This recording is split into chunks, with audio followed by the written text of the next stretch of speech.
November 6th, 1971, Westfield, New Jersey. At the house on 431 Bellevue Avenue, something happened that criminologists still cannot fully explain. Not because there weren't enough clues, there were too many, but because the List family offered no resistance. Not a creak of the floorboards, not a single cry. 4 people were shot, one after another, and nobody in the house tried to run. Investigators suspected drugs in the food, but toxicology showed nothing. They suspected hypnosis, but that sounded like science fiction.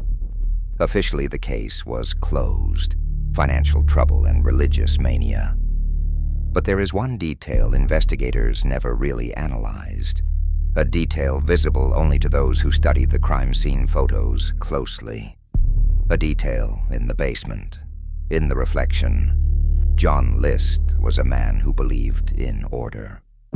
He woke at 6:30, showered at 6:45, ate breakfast at 7. He worked as an accountant for a life insurance company, a profession that required the same meticulousness he applied to his life.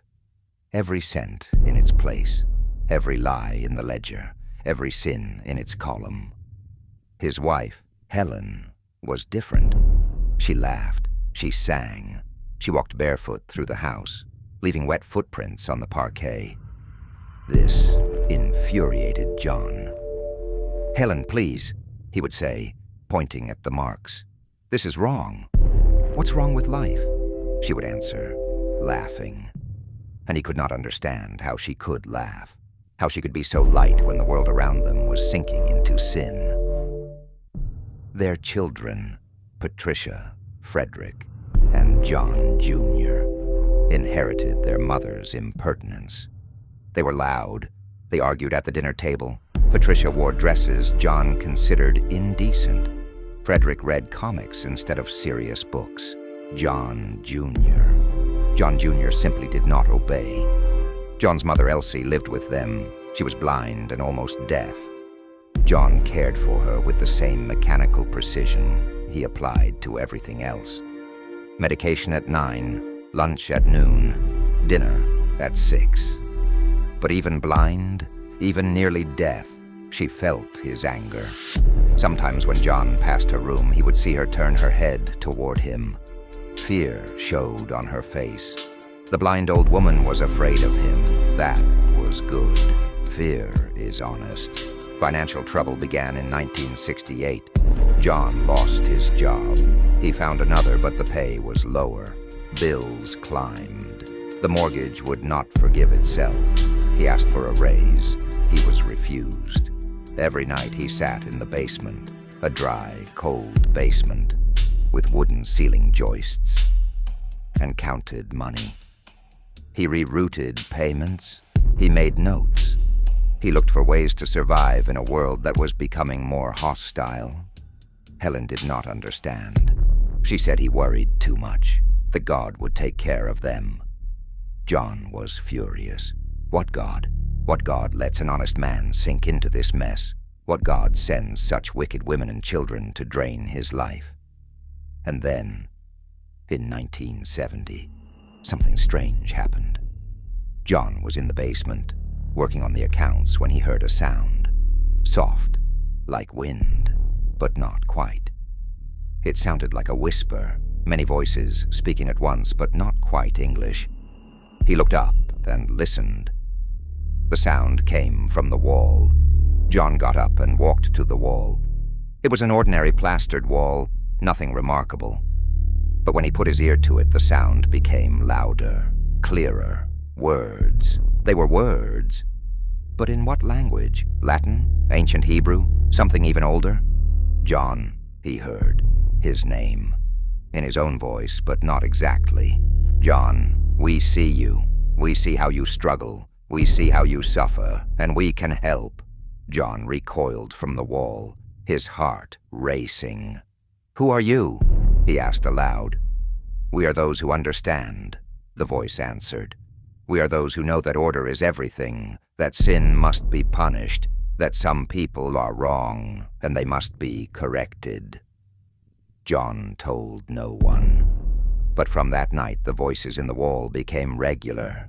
Every evening when he went down to the basement, they greeted him. They spoke of his wife, of her laughter, of her sinfulness. They spoke of the children, of their disobedience, their immorality, their absolute wrongness. They keep you from being saved, the voices said. They drag you into the abyss, and your mother, she sees, she feels their sin. Even though she is blind, she suffers. You can stop her suffering. No, John answered. I can't. You can, the voices insisted.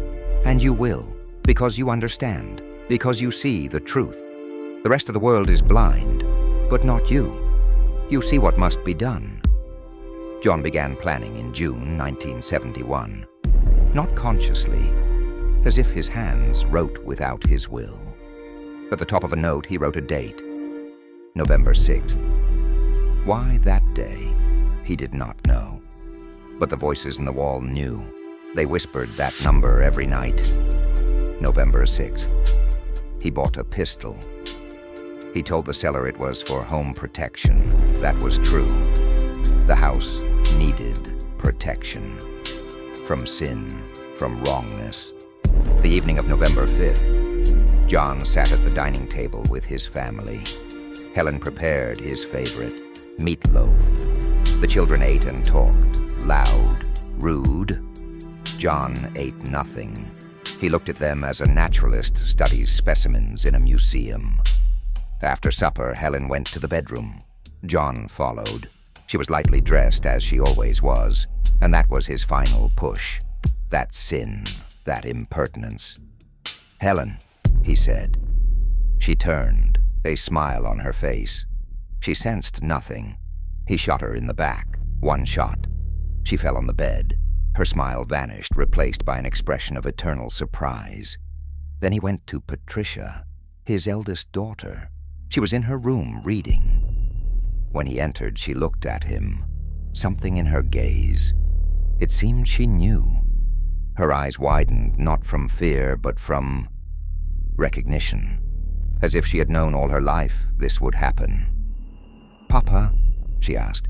He fired. One shot. She fell face first into the book. Then Frederick.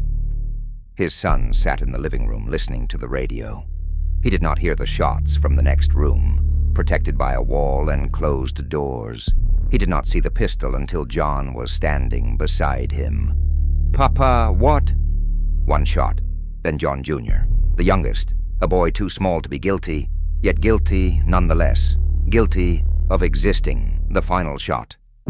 And then silence. Complete, absolute silence.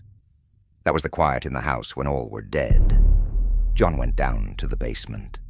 His mother was there. He had moved her there after the killings, not remembering how he had done it. It happened like a dream. Everything happened like a dream. She was in a wheelchair, her blind eyes staring into nothing. She made no sound, no cry. She simply sat. Mother, John said. For the first time in his life, his voice trembled. Mother, I'm sorry.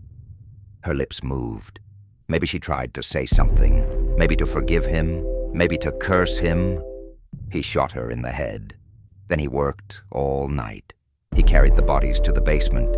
He arranged them on the floor, surrounded by stools and boxes, 4 adults and 2 mothers. 5 people. No, 5 bodies. When the sun rose, John wrote a note. On a sheet of yellow paper, the heading in capital letters, Dad is with God now. He placed the note beside the bodies.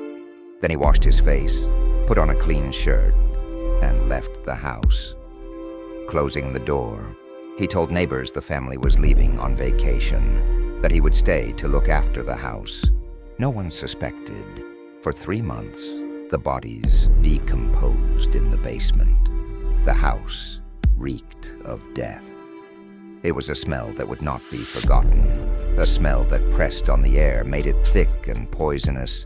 John lived with that smell. He walked the hallways of the dead house, turned on the TV, read newspapers as if nothing had happened. Sometimes he went down to the basement and looked at his family's decomposing faces. And in those moments, he heard a voice. Not the voices in the wall, the voice inside his head. "You saved them," it said. "You saved them from sin. You saved them from eternal damnation. What could be holier?" "I killed them," John replied. No, the voice said. "You saved them." The next morning, John List was found in his cell. He had hanged himself with a sheet tied to a radiator. He left a note written in his neat hand. "Dr. Hollis, thank you for asking that question. I realized I could not lie anymore. I did not kill my family. They were already dead. I only showed them the door that had been open all along, the door to the basement. And I have just realized the door is still open. I hear voices calling from under the floors. My children, my wife, my mother. They say, 'Come, Father. Do not leave us alone. Return to the basement.' And I must listen, because I never chose. The voices always chose for me." But the strangest part came after List's death. The Bellevue Avenue house in Westfield, which had been put up for sale and resold many times, became the center of unusual activity. New owners reported the same thing. Voices coming from the basement. Many voices speaking at once, and the air in the house, no matter the season, remained cold. Very cold. One owner, who managed to live there 4 months, told a reporter, "It's not a house, it's a trap. And I'm not sure whom it traps, the people who go in, or the people who never managed to get out." In the inspector's photographs of the basement, you can see one strange detail. On the wall, the same wall from which the voices, according to List, came, there is a reflection. Not the reflection of objects in the room. The reflection of something entirely different. Faces. 5 faces. 3 childlike, 1 female, 1 old. Faces that vanish if looked at directly, but remain visible in peripheral vision, as if they peer from another dimension, merely touching the wall of our world. The Bellevue Avenue house still stands in Westfield.